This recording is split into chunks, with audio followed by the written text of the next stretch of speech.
Hello, we are going to do chapter 3.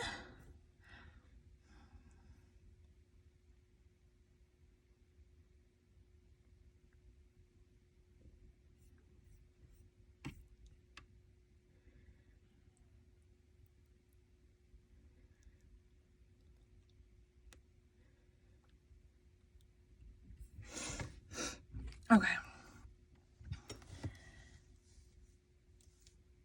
Today we'll be continuing The Phantom of the Opera by Gaston Leroux. Chapter 3. The Mysterious Reason. During this time, the farewell ceremony was taking place. I've already said that this magnificent function was being given on the occasion of the retirement of Messieurs de Bigny and Poligny, who had determined to die game, as we say nowadays. They had been assisted in the realization of their ideal, though melancholy, programmed by all that counted in the social and artistic world of Paris.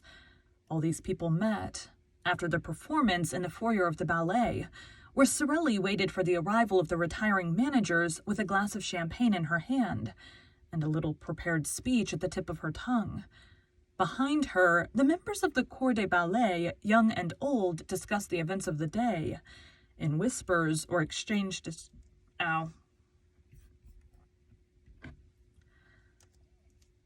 In whispers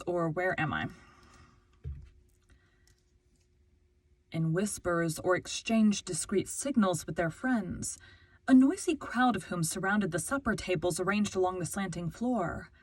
A few of the dancers had already changed into ordinary dress, but most of them wore their skirts of gossamer gauze, and all had thought it the right thing to put on a special face for the occasion.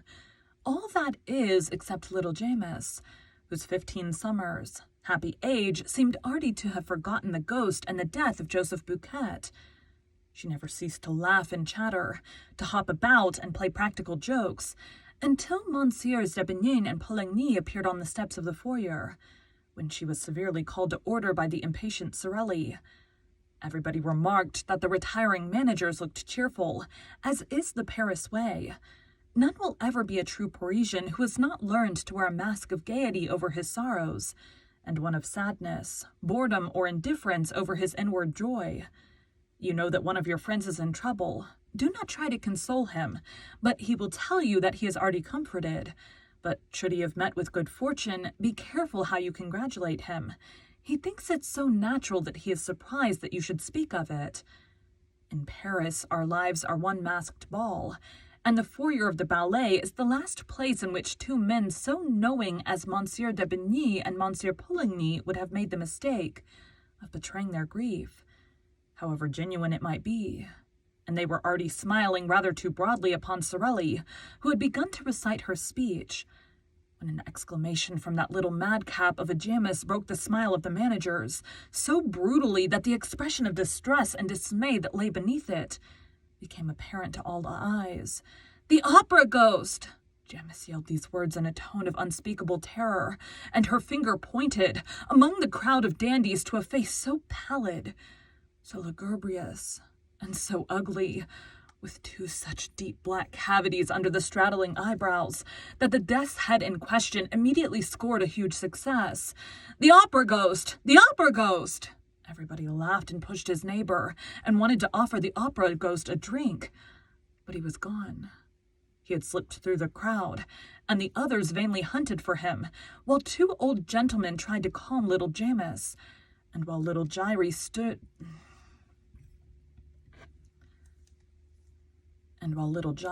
screaming like a peacock. Like a peacock? Really? Sorelli was furious. She had not been able to finish her speech. The managers had kissed her, thanked her, and run away as fast as the ghost himself. No one was surprised at this, for it was known that they were to go through the same ceremony on the floor above, in the foyer of the singers, and that finally they were themselves to receive their personal friends, for the last time, in the great lobby outside the manager's office, where a regular supper would be served. Here they found the new managers, Monsieur Armand Montcharmin and Monsieur Firmin Richard, whom they hardly knew. Nevertheless, they were lavish in protestations of friendship and received 1,000 flattering compliments in reply. so that those of the guests who had feared that they had a rather tedious evening in store for them at once put on brighter faces. The supper was almost gay, and a particularly clever speech of the representative of the government, mingling the glories of the past with the successes of the future, caused the greatest cordiality to prevail. The retiring managers had already handed over to their successors the 2 tiny master keys, which opened all the doors, thousands of doors of the opera house, and those little keys, the object of general curiosity, were being passed from hand to hand, when the attention of some of the guests was diverted by their discovery, at the end of the table, of that strange wan and fantastic face, with the hollow eyes which had already appeared in the foyer of the ballet, and been greeted by little James's exclamation, "The opera ghost!" There sat the ghost, as natural as could be, except that he neither ate nor drank. Those who began by looking at him with a smile ended by turning away their heads, for the sight of him at once provoked the most funereal thoughts. No one repeated the joke of the foyer. No one exclaimed, "There's the opera ghost." He himself did not speak a word, and his very neighbors could not have started at what precise moment he had stated.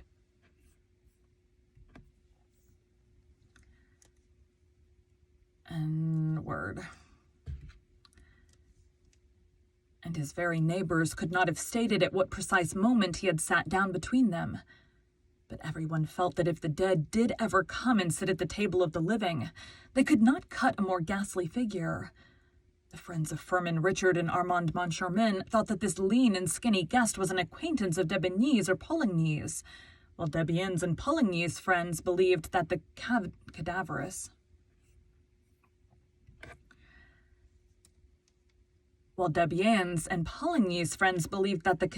individual belonged to Firmin Richard and Armand Moncharmin's party. The result was that no request was made for an explanation. Why am I having issues with that word? The result was that no request was made for an explanation, no unpleasant remark, no joke in bad taste, which might have offended this visitor from the tomb. A few of those present who knew the story of the ghost, and the description of him given by the chief scene-shifter, they did not know of Joseph Buquet's death, thought in their own minds that the man at the end of the table might easily have passed for him. And yet, according to the story, the ghost had no nose, and the person in question had. But Monsieur Moncharmin declares in his memoirs that the guest's nose was transparent. Long, thin, and transparent are his exact words. I, for my part, will add that this might very well apply to a false nose. Monsieur Moncharmin may have taken for transparency what was only shininess. Everybody knows that orthopedic science provides beautiful false noses for those who have lost their noses naturally, or as the result of an operation. Did the ghost really take a seat at the manager's supper table that night uninvited? And can we be sure that the figure was that of the opera ghost himself? Who would venture to assert as much? I mention the incident, not because I wish for a second to make the reader believe, or even to try to make him believe, that the ghost was capable of such a sublime piece of impudence, but because, after all, the thing is impossible. Monsieur Armand Moncharmin, in chapter 11 of his memoirs, says, "When I think of this first evening, I cannot separate the secret confided to us by Messieurs Debeney and Poligny in their office from the presence at our supper of that ghostly person, whom none of us knew." What happened was this. Messieurs Debeney and Poligny sat at the center of the table,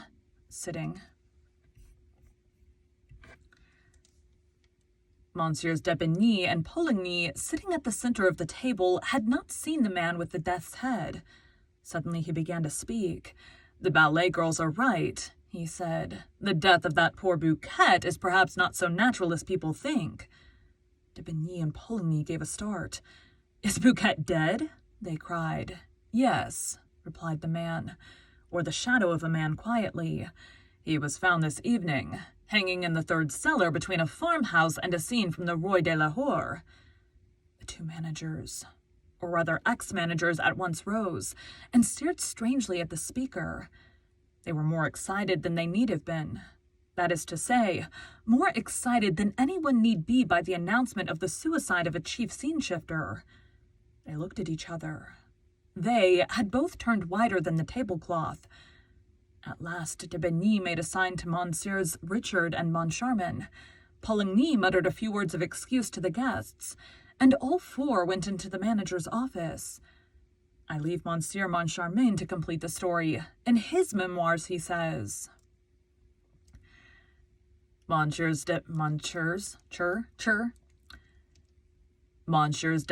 and Poligny seemed to grow more and more excited, and they appeared to have something very difficult to tell us. First, they asked us if we knew the man sitting at the end of the table, who had told them of the death of Joseph Buquet, and when we answered in the negative, they looked still more concerned. They took the master keys from our hands, stared at them for a moment, and advised us to have new locks made, with the greatest secrecy.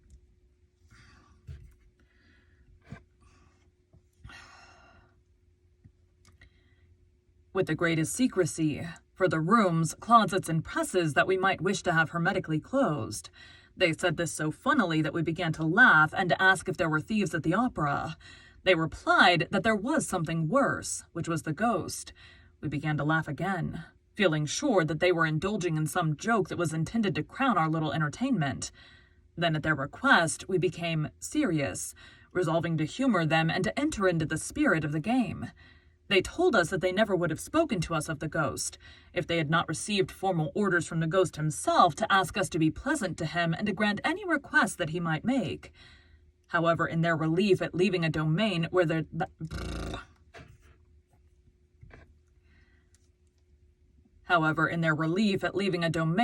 tyrannical shade held sway, they had hesitated until the last moment to tell us this curious story, which our skeptical minds were certainly not prepared to entertain. But the announcement of the death of Joseph Buquet had served them as a brutal reminder that whenever they had disregarded the ghost's wishes, some fantastic or disastrous event had brought them to a sense of their dependence. During these unexpected utterances made in a tone of the most secret and important confidence, I looked at Richard. Richard, in his student days, had acquired a great reputation for practical joking, and he seemed to relish the dish which was being served up to him in his turn. He did not miss a morsel of it, though the seasoning was a little gruesome because of the death of Buquet. He nodded his head sadly, while the others spoke, and his features assumed the air of a man who bitterly regretted having taken over the opera, now that he knew that there was a ghost mixed up in the business. I could think of nothing better than to give him a servile imitation of this attitude of despair. However, in spite of all our efforts, we could not, at the finish, help bursting out laughing in the faces of Monsieurs de Bernis and Poligny, who, seeing us pass straight from the gloomiest state of mind to one of the most insolent merriment, acted as though they thought that we had gone mad. The joke became a little tedious, and Richard asked half seriously and half in jest, "But after all, what does this ghost of yours want?" Monsieur Poligny went to his desk and returned with a copy of the memorandum book. The memorandum book begins with the well-known words, saying that the management of the opera shall give to the performance of the National Academy of Music the splendor that becomes the first lyric stage in France, and ends with Clause 98, which says that the privilege can be withdrawn if the manager infringes the conditions stipulated in the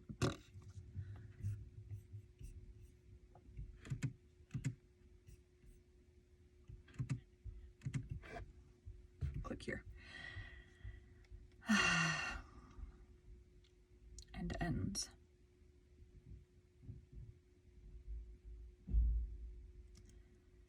And ends with Clause 98, which says that the privilege can be withdrawn if the manager infringes the conditions stipulated in the memorandum book. This is followed by the conditions, which are 4 in number.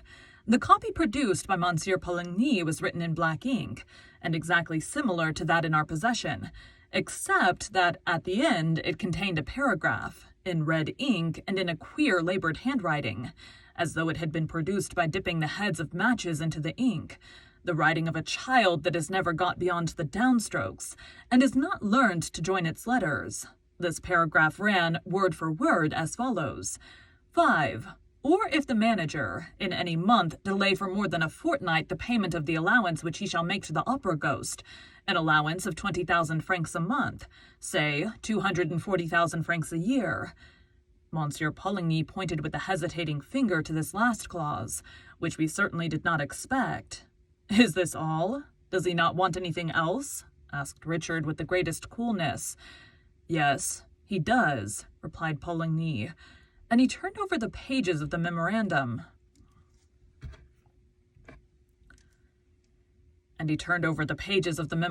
Book until he came to the clause specifying the days on which certain private boxes were to be reserved for the free use of the President of the Republic, the ministers, and so on.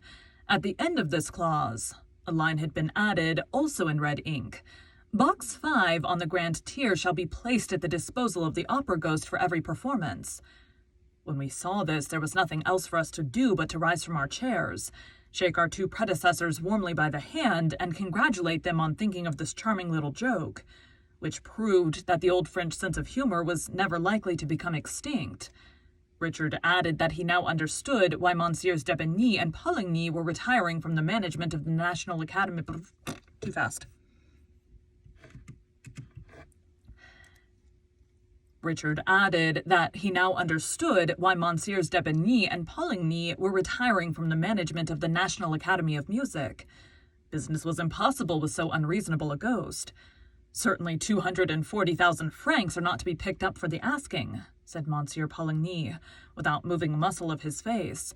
And have you considered what the loss over Box 5 meant to us? We did not sell it once. And not only that, but we had to return the subscription. Why, it's awful. We really can't get work to keep ghosts.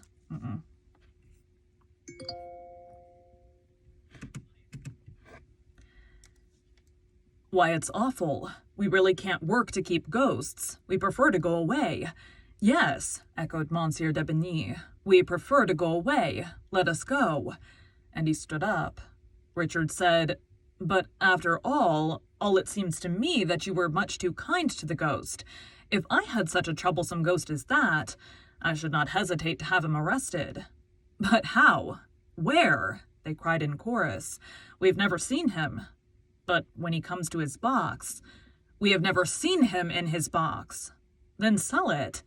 Sell the opera ghost's box? Well, gentlemen, try it. Thereupon we all four left the office. Richard and I had never laughed so much in our lives.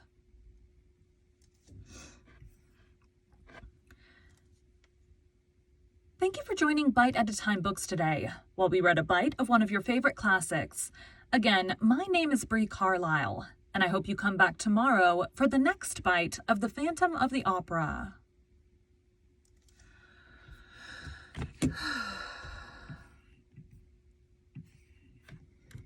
Thanks, guys.